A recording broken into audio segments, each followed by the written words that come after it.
Welcome to 757 SH broadcast episode 11. Let's go.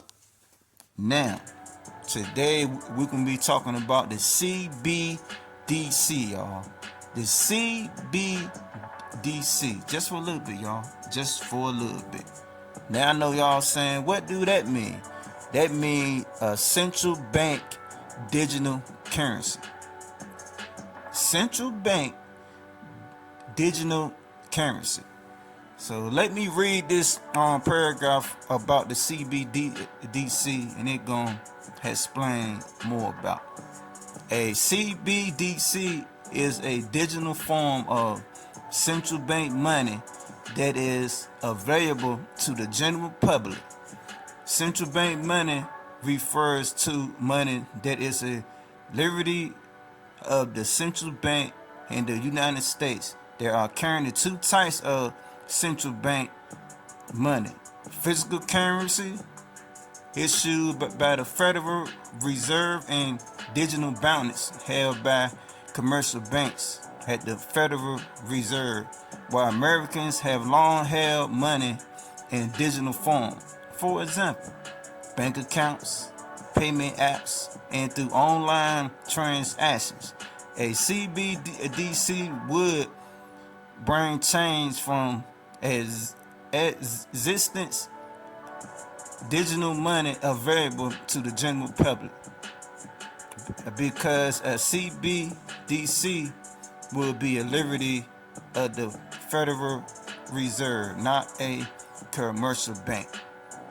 Basically, man, CBDC, they want full control over your money. This is what these bastards want. One currency. Basically, no payment, no prepaid cards, no other way to spend money but on that currency right there. So they get everything under one currency. That means if a bank go down, they can just give you a card with $100 on it. Like, yo, this is all you can spend for the day until we get the bank right up and running. And there's nothing you can do about it. They can take your money. They can do whatever they want to do with your money if they get this thing going. One currency. That's what the government always want control. Them sorry bastards want to control everything. So London already got it, and it's in China, but now they trying to bring it to the United States. As a matter of fact, I got this auto that Donald Trump is gonna tell y'all all about it. Check this out. Tonight, I'm also making another promise to protect Americans from government tyranny. As your president, I will never allow the creation of a central bank digital currency. You know about that? I didn't know you know so much. I'm very well. New Hampshire, very smart people, very current. You know what they're doing. Such a currency would give a federal government, our federal government, the absolute control over your money. They could take your money. You wouldn't even know it was gone. In office, I will also restore peace through strength. I will get that war in Ukraine settled so fast. It should have never happened. It never would have happened. And it's a war machine. You know, it's a big war machine. And it's very sad, but I will get that straightened out very fast, very early. I think I'll get that finished when I'm president-elect. I think I'll get it long before I take the office. Once we have it, I'll get that. And Israel too. I hope something's going to happen before, but that attack on Israel would have never ever happened. Iran was broke. They didn't have the money to give to Hamas or Hezbollah, and it would have never happened. I'm the only candidate who can make this promise, and this is a big promise, maybe the most important promise I can make. I will prevent World War III. You're closer to World War III right now than you've ever. Now, this is what I say about the CBDC. Y'all can keep that over there in London and China, because we don't want it over here in America. These bastards is controlling enough. We don't want it. And I hope it don't happen, but if it do, it do, but I hope it don't. Now let's move along to this program that's called Ego Side, y'all. Yeah, Ego Side. I ran across them, and basically it's a program that these sorry bastards is it's gonna usher in by 2030, before 2030. You know what I'm saying? Basically, it's gonna destroy nature. For example, fishing, growing your own food, having farms, stuff like that. These bastards will want us to have all fake stuff. Y'all just want niggas to die early. They don't want natural food. They don't want niggas to grow and fish. Like, come on, man. But anyway, I'm gonna let this lady tell y'all about ecocide. I mean, ecocide as a word is becoming better known around the world, and the concept is generally mass damage and destruction of nature. But legally speaking, what our organisation and other collaborators aim to do is to have this recognised legally as a serious crime. Because one of the issues that sort of pervades all of this discussion is that we have a kind of very ingrained habit of not taking damage to nature as seriously as we take damage to people and property. And that, I mean, if you're campaigning for human rights, at least mass murder, torture, all of these things are serious crimes. But there's no equivalent in the environmental space. Unlike an international crime like genocide that involves a specific intent, with ecocide, what we see is actually what people are trying to do, what businesses are trying to do, is make money, is farm, is fish, is do all of these things that are producing energy and so on as well. But what's missing is the awareness and the conscience around the side effects, around the collateral damage that happens with that. Now, this is crazy, y'all. So I'm like, yo, what else do y'all niggas want to take away from us? The air? You gonna find a way to give us fake air too? Sorry bastards, man. Anyway, y'all, I'm just telling y'all, man, I feel like I'm the voice for the people. That's why God got me in this position. And I'm gonna deliver anything that I discover. So just remember that it's called Ecocide. It's a program that these bastards want to bring out. They want niggas to be living in the matrix for real. You know what I'm saying? Anyway, enough about the government and their evil schemes and plans. Let's talk about Marlon Wayne, man. I seen him with an interview. He was talking about Cat Williams, and he was explaining how he feel about men in dresses. Check this out. He's not wrong for venting what he's venting because that's that man's experience. Right. So I can't strip him of And that. that's what when there's something like that happening, everybody wants to run to that. Yeah, man. And that's fine.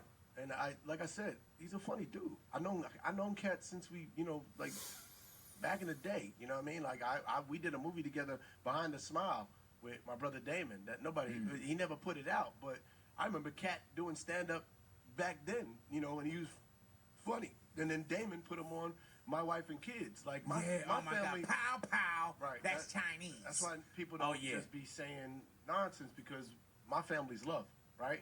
So it's not about, we don't play all these cat games and breaking people down. I've worked with everybody. Mark Curry used to go on the road with my brother Damon and destroy. I'm here to get the best nutrients out of life and out of the experience.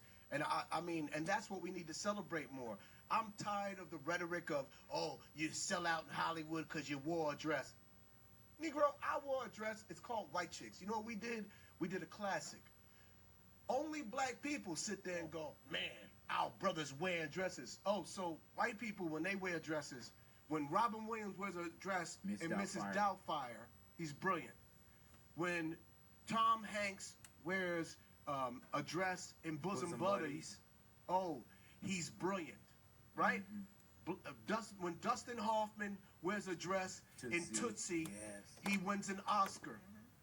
Black people, as soon as we put on a dress, we start tearing each other down. This is art and this is comedy. You think I'm going to tear down Flip Wilson? You think I'm going to tear down Tyler Perry? I'm not going to tear down any of these brothers. It's comedy. And we should embrace our comedy, all of it. We shouldn't have one type of humor. We should embrace all of our humor. Every shade of black that is black and is beautiful. Minorities need to stick together and come together and really celebrate us. We have been taught to drag each other down. It's toxic. It is so toxic. I'm just not going to be a part of that. I'm going to celebrate. And even with, like I said, Cat brilliant.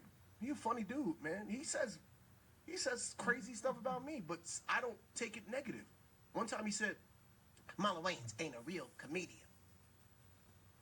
I said, okay. And this is about 10 years ago. And I said, there's truth to that.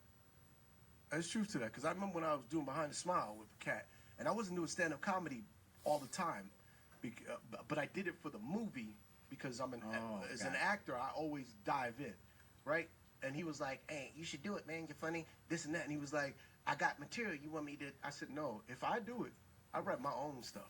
I appreciate you. It's like, I got hours of material. No, thank you. But if I do it, I'm an actor. I'm going to do this. So when he was talking about me not doing stand-up, and I'm an actor, a comedic actor, I'm not a stand-up comedian, I took that as, okay, you're right. And then I went on the journey of doing specials. I went on the journey of going on the road. I am on the journey of becoming a comedian. Mm-hmm. And at this point, I'm a much better comedian than I was when he said that. But I didn't look at it as negative. I looked at it as, okay, I got work to do. So it's always a challenge. And now I'm working my way toward my greatest me. And then I will be a comedian. And because of that, it was inspiring for me. I extracted that thing and said, okay, I'm going to use this for positive, not for negative. And I ain't going to fight you. No, man, this is nothing but love. My family got nothing but love for everybody in this industry, and we wish everybody nothing but love. That's where my brothers taught me to play. Dang. Now, Marley, I understand everything you saying, and I feel most and you got a point. Black people shouldn't be doing what we doing, you know, hating on each other. So I ain't got no problem with what you said, Marley. You know what I'm saying? But at the end of the day, if I'm an actor, it's certain stuff I ain't gonna do. And putting on a dress is one of them. Anyway, man, you know, shout out to Marley, you know what I'm saying? But yeah, man, that's just how I feel about that. But now let's get on over to Ronnie Long. Yeah, Ronnie Long, y'all. He was accused of rape years ago, and he got sentenced to 44 years for a crime that he didn't commit. Now they saying that he raped a white lady. So you know when you black and she white, you already know what time it is. They gonna put you under the jail, nigga. You know what I'm saying? So man, you know how it goes. You got one strike and you're black. 2 strikes because she was white. You know what I'm saying? So you know how racist is, man. Racist still exists, man. People can be in denial all they want. These folks don't care nothing about your black ass. So anyway, man, when he did it, he had to end up getting out, right? But he did the whole 44 years. But they tried to offer him $750,000. Them bastards tried to play him. The state of North Carolina tried to get him $750,000. But he had sued him and he got $25 million. He should have got $1 million for every year. That's what I would have did. They would have gave me $44 million. Straight up, cause you can't replace 44 years of nobody's life. Can't no amount of money in the world, you know what I'm saying, replace that. It can't. It just ain't possible. But it's good to see that he got some out the deal. But let me play this audio and they gonna explain what happened to Ronnie Long. Check this out.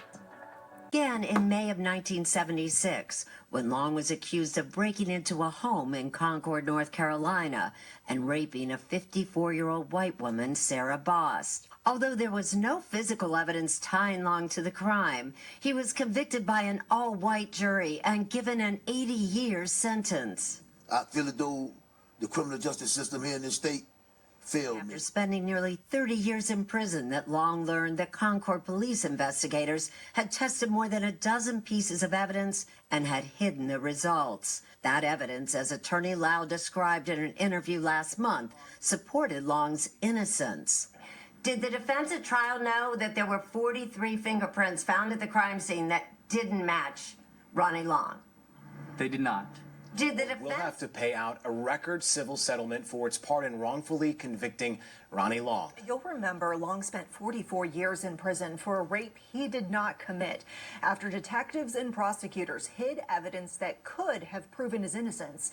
Our cameras were there the day he was released from prison. Now he just won a $25 million settlement. The city also issuing the 68-year-old a formal apology. WCNC Charlotte's Michelle Bowden has been following this story since the beginning and has the very latest. All new at 11.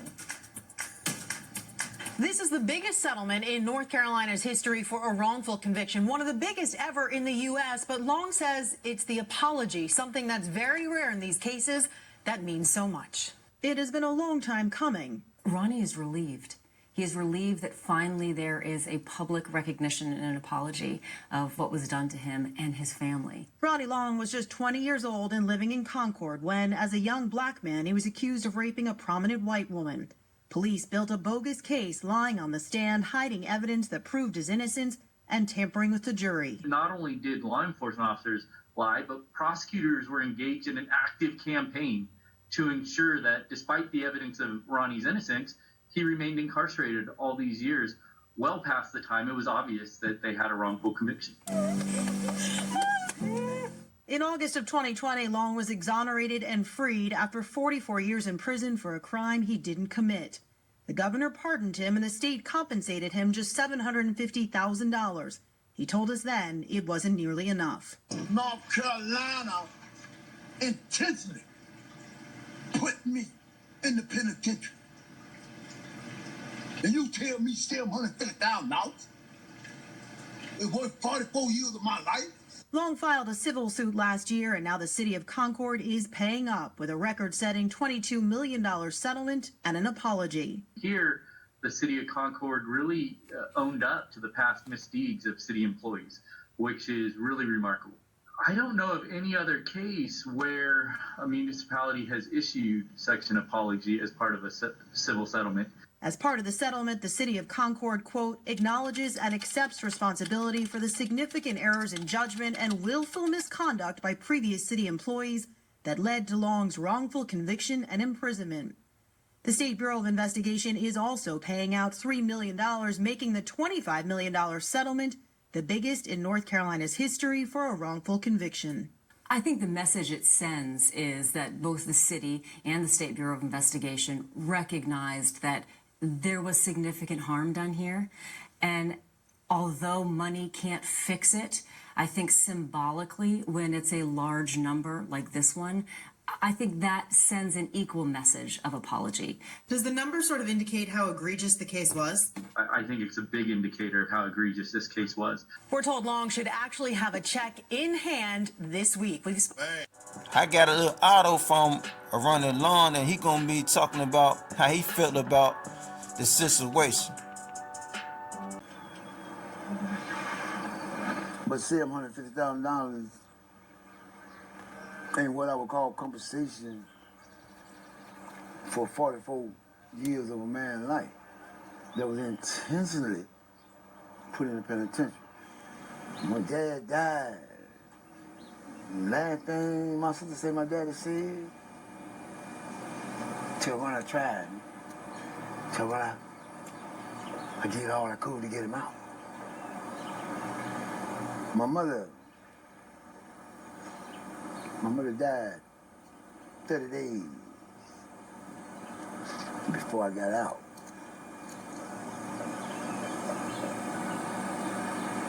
Her last word to my sister, you running home? No, 44 years. Okay, I was cutting stone, setting stone. I was a stone mason. What did a stone mason make today? What would a stone mason made up to now? What is it I could accomplish in 44 years that you stole from me? That's a crazy, wild story, y'all. But you know what? It's real life, man. You know what I'm saying? When you black, don't get caught up with no white woman, boy, because it's over for you. They'll lock your black ass up, and then wait years later the time out you ain't did it and all this crazy stuff, man. So y'all niggas better be careful with these white women, man. For real. But yo, that's enough for today. Thank y'all for tuning in to episode 11. Like, comment, subscribe, y'all. It's free. Show your boy some love, man. 757 SS Broadcast. Let's go.